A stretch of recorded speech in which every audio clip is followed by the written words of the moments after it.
Bonjour et bienvenue dans cette vidéo, ça me fait très plaisir de vous la faire. On m'a souvent posé la question, Mathéo, aujourd'hui, pourquoi tu investis en immobilier, pourquoi tu investis en bourse, pourquoi tu as une entreprise. Donc c'est tout ce que je vais vous présenter dans cette vidéo.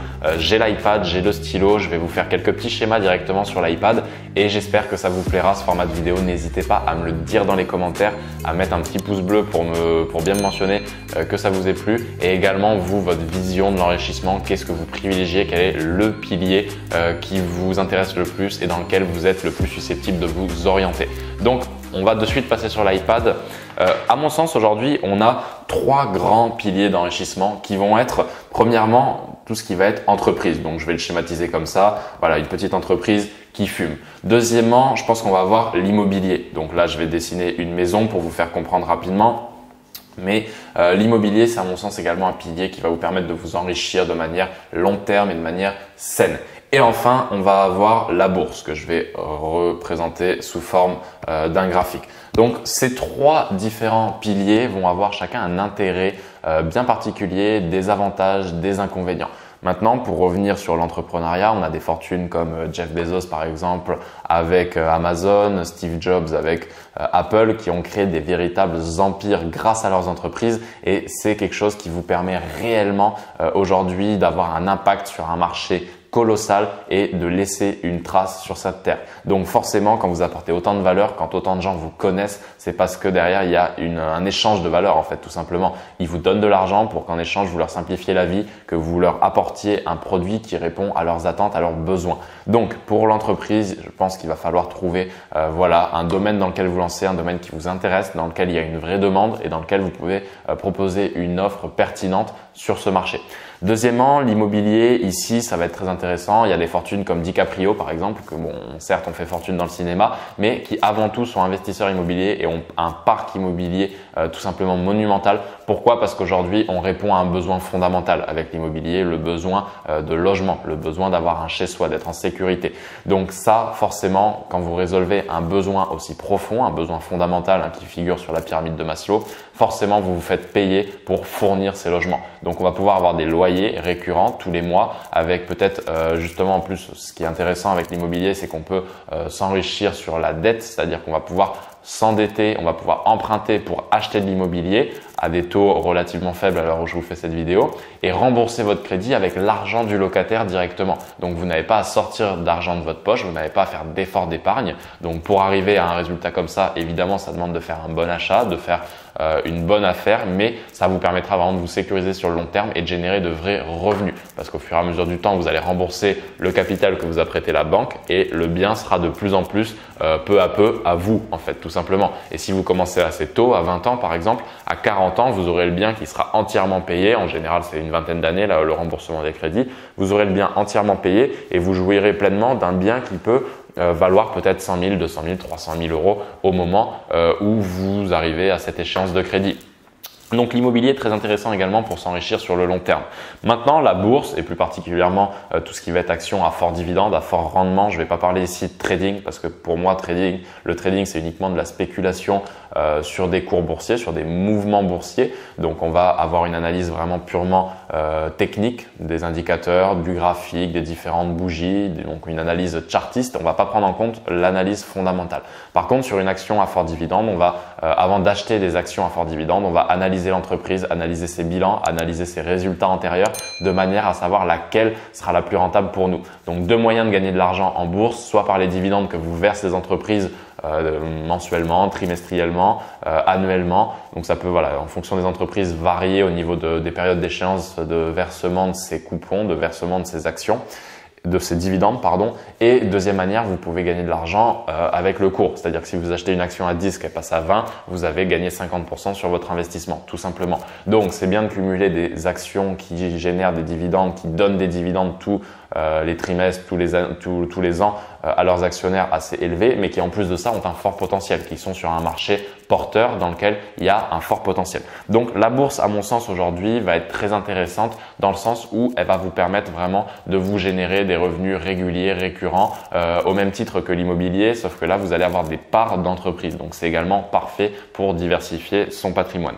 Maintenant, on repasse sur l'iPad et je voulais vous faire une petite remarque dans le sens où beaucoup de personnes me disent aujourd'hui comment avec par exemple, je sais pas, un salaire à 1500 € par mois, on peut se construire une richesse. Donc il faut bien comprendre qu'avant de pouvoir lancer un de ces trois piliers, il va forcément falloir de l'épargne, il va falloir un capital. Donc ça, c'est ce que je suis en train de vous marquer ici. À part pour certaines entreprises comme l'agence digitale par exemple, les business de consulting, de vente de prestations, vous allez pouvoir vous lancer en mode lean startup en investissant un minimum d'argent. Mais globalement, quand vous voulez lancer des projets, de l'immobilier, de la bourse, il va vous falloir un capital. Bien qu'encore une fois, attention, l'immobilier, on peut emprunter directement l'argent de la banque et acheter grâce à ça. Donc je vais vous expliquer pour ça. Admettons qu'aujourd'hui vous ayez un salaire à 1500 € par mois, ce qui je pense peut être le cas pour certains d'entre vous qui regardent cette vidéo. Chaque mois, vous arrivez à mettre 500 € d'épargne. Pourquoi mettre ces 500 € d'épargne? D'une part, pour montrer à votre banquier, si jamais vous avez besoin d'un crédit pour de l'immobilier, que vous êtes capable d'épargner. Aujourd'hui, beaucoup de contribuables en France n'arrivent pas à économiser, se retrouvent en fin de mois en difficulté, à zéro, voire à découvert, et forcément ça donne pas confiance au banquier que vous allez aller voir pour demander de l'argent. Aujourd'hui, moi en tant que banquier, enfin je suis pas banquier mais si je l'étais, je préférerais financer quelqu'un qui gagne 1500 € par mois mais qui est capable d'épargner 500 € par mois que de financer quelqu'un qui gagne 5000 € par mois mais qui finit à zéro, voire dans le rouge en fin de mois, tout simplement. Donc je vous conseille de mettre ce petit capital de côté tous les mois. Voilà, de vous faire votre petite épargne, votre petit fonds de sécurité qui vous permettra encore une fois, si vous voulez acheter de l'immobilier, soit de le mettre en apport si vraiment ça coince et que vous en avez besoin, soit de montrer à votre banquier que vous avez de l'argent de côté et qui vous permettra encore une fois d'économiser. Donc pour reprendre le schéma où j'en étais, grâce à ces 1500 € par mois, vous pouvez acheter par exemple un appartement, donc de l'immobilier. Je vais marquer ici, hop, j'écris assez mal directement, mais vous pouvez acheter de l'immobilier, donc qui va vous générer par exemple, je sais pas, 500 € de cash flow par mois, donc de CF, cash flow.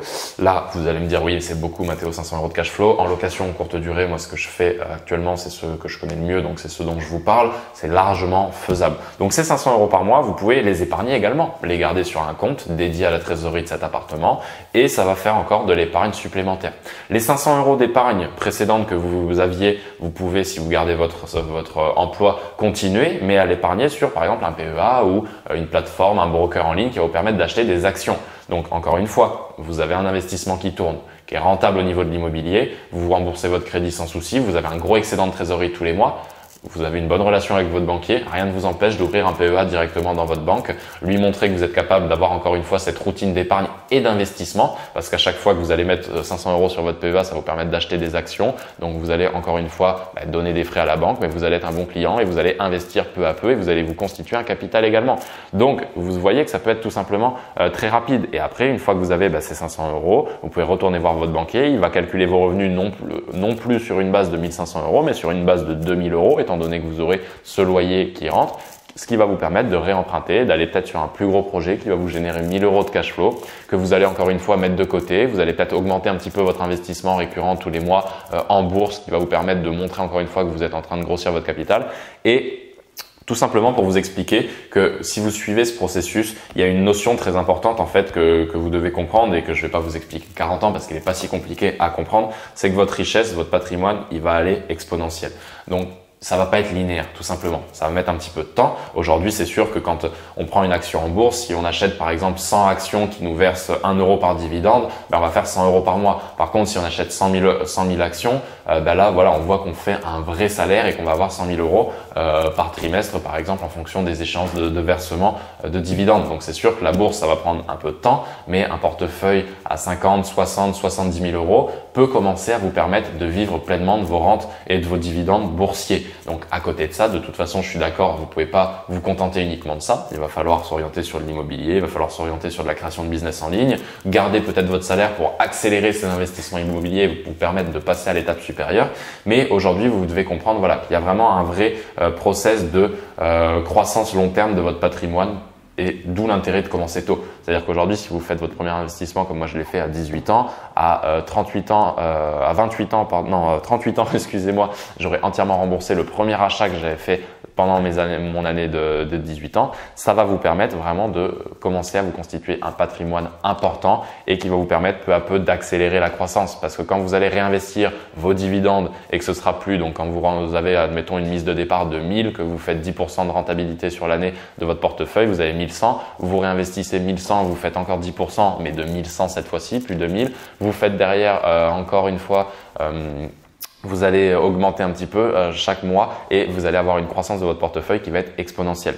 Donc comprenez ça, c'est pour ça qu'on dit que les riches deviennent de plus en plus riches parce qu'ils ont cette logique de réinvestissement et de croissance long terme de leur patrimoine. Donc je vous invite maintenant vraiment à vous poser, à savoir ce que vous voulez, à évaluer un petit peu les avantages et les inconvénients de chaque domaine, de chaque pilier d'enrichissement que je vous ai proposé. Mais comprenez vraiment ça, que l'importance aujourd'hui, c'est de montrer à votre banquier, de montrer aux personnes qui peuvent, dont vous pouvez avoir besoin pour faire des projets, pour commencer à mettre le pied dans certains domaines.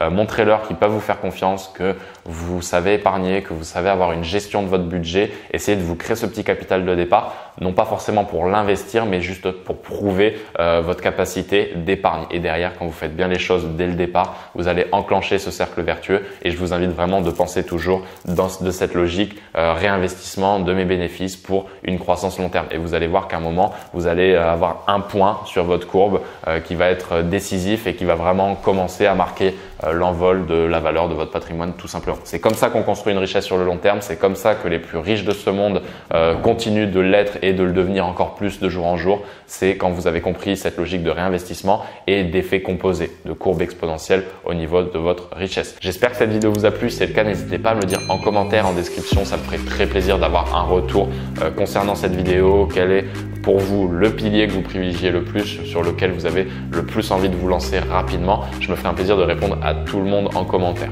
C'était Mathéo, je vous dis à la prochaine pour une nouvelle vidéo. Ciao, ciao.